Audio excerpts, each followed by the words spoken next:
Hello' গাইছ, এটা mini ব্লগলৈ আপোনালোকক স্বাগতম জনাইছোঁ। আশা কৰোঁ সকলোবোৰ ভালে আছে। দুলনিটো দেখি গম পাইছে কি কৰিবলৈ লৈছোঁ। ছোৱালীজনীৰ আজি বিয়া। এইফালে মা আৰু মুনুৱে ধুনীয়াকৈ সকলোবোৰ সজাই গোপিনীসকলক সেৱা কৰি পানী তুলিবলৈ বুলি ওলাই গ'লোঁ। ওলাই পানী তুলি আহি নানুক ভিতৰৰ পৰা এতিয়া উলিয়াই আনিছোঁ। ওচৰতে পানী তোলা, বেছি দূৰ নহয়, গতিকে বেছি দেৰি নালাগিল। তাৰপাছতে তাইক সকলোবোৰ নিয়ম কৰি এতিয়া বেইতললৈ আনি এইফালে বেইতলত বোলে এনেকৈ ঘূৰাব লাগে। তাইক ধুনীয়াকৈ মুনু আৰু মায়ে ঘূৰাই দিছে। ঘূৰোৱাৰ পাছতে এইফালে দুলনিটোৰ পৰা অকণমান তেল লৈ মায়ে তাইৰ মূৰত ঢালি এতিয়া পানী দি এনেকৈ ধুনীয়াকৈ লগাই তাইক নিয়মবোৰ কৰি আছে। আপোনালোকৰ ফালে নিয়মবোৰ কেনেকুৱা ধৰণৰ কমেণ্ট কৰিবলৈ নাপাহৰিবচোন দেই। আমাৰ ফালৰ নিয়মবোৰ আপোনালোকক অকণমান দেখাইছোঁ। আপোনালোকৰ ফালৰ যদি একেই হয় তেতিয়াহ'লে কমেণ্ট কৰিব দেই। তাৰপাছতে এইফালে মাহ হালধি লগাই ধুনীয়াকৈ মায়ে তাইক গাটো ধুৱাবলৈ লৈছে। মানে কইনা নোৱাবলৈ হ'লেতো মাহ হালধি খুবেই প্ৰয়োজন, গতিকে মাহ হালধি লাগিবই। তাৰপাছতে তাইক লগাই লৈ মায়ে এতিয়া পানীখিনি দি ধুনীয়াকৈ এনেকৈ তাইক ধুৱাই দিছে। পানীটো ঢালি লৈ মেলি মায়ে মানে বেছি পানী ঢালিব বিচৰা নাই, তাইৰ জ্বৰ হ'ব বুলি খুব চিন্তা কৰিছে। আইতাক হৈ যেতিয়া চিন্তা কৰিবই আৰু, হয় নাই বাৰু। তাৰপাছতে এইফালে আকৌ মা আহিল। মায়েও আকৌ ধুনীয়াকৈ তাইক মাহ হালধি দি ধুনীয়াকৈ ধুৱাই দিলে। ধোৱাৰ পাছতে আহিলোঁ মই বোলে তাইক বেইটোত আকৌ ঘূৰাব লাগে, গতিকে মই 3 পাক তাইক বেইটোত এনেকৈ ধৰি লৈ মই আগফালে তাই পাছফালে ধুনীয়াকৈ মই কলচীটো কাষত লৈ ঘূৰি দিলোঁ। ঘূৰাৰ পাছতে 3 পাক ঘূৰাৰ পাছতে এইফালেদি বেইটোৰ মাজেদি প্ৰথমত মই সোমাব লাগিব বোলে, তাৰপাছতে তাই সোমাই সেইডোখৰতে বহিব। মই সেই বেইটোৰ মাজেদি সোমাই আহিলোঁ। সোমাই আহি তাই তাতে বহিবলৈ দিলোঁ।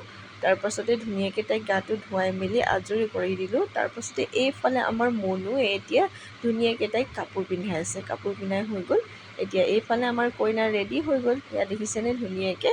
এতিয়া সূৰ্য দেৱতাক প্ৰণাম কৰিব লাগে, গতিকে সূৰ্য দেৱতাক প্ৰণাম কৰিবলৈ এইফালে তাই হাতত তামোল পাণ লৈ এতিয়া এনেকৈ সূৰ্য দেৱতাক প্ৰণাম কৰি ল'লে।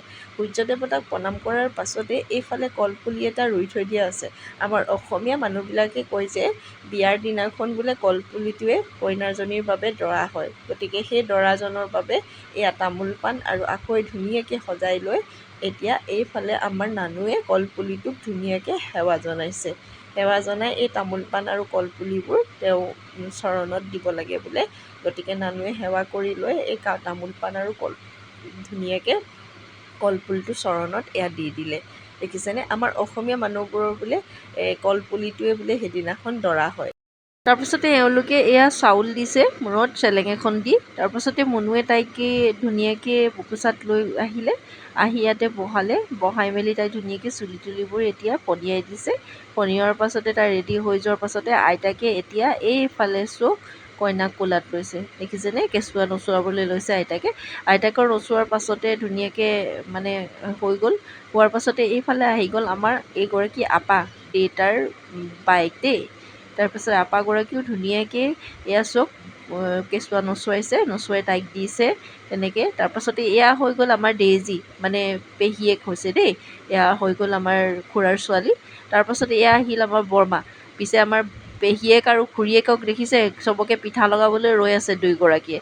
তাৰপাছত ধুনীয়াকৈ তাহাঁতি নচুৱালে, এই আইতাগৰাকীও ধুনীয়াকৈ নচুৱালে। নচুৱাৰ পাছতে এওঁ নাচিবলৈ ল'লে।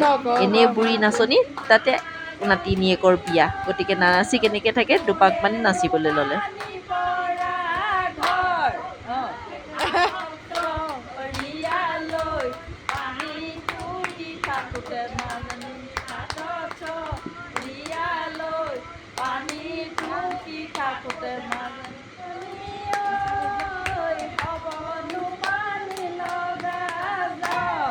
তাৰপাছতে মই আহিলোঁ এতিয়া কেঁচুৱা নচুৱাবৰ কাৰণে। এয়া দেখিছেনে, মই ধুনীয়াকৈ কেঁচুৱাটো নচুৱালোঁ।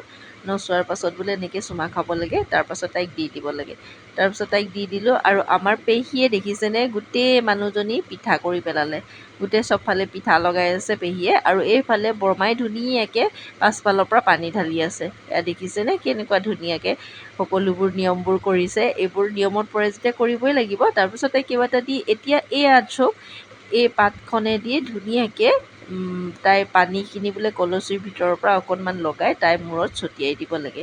এয়া দেখিছে, আম পাতকেইখনে মই ধুনীয়াকৈ তাইৰ মূৰত পানী অকণমান লৈ ধুনীয়াকৈ ছটিয়াই দিলোঁ।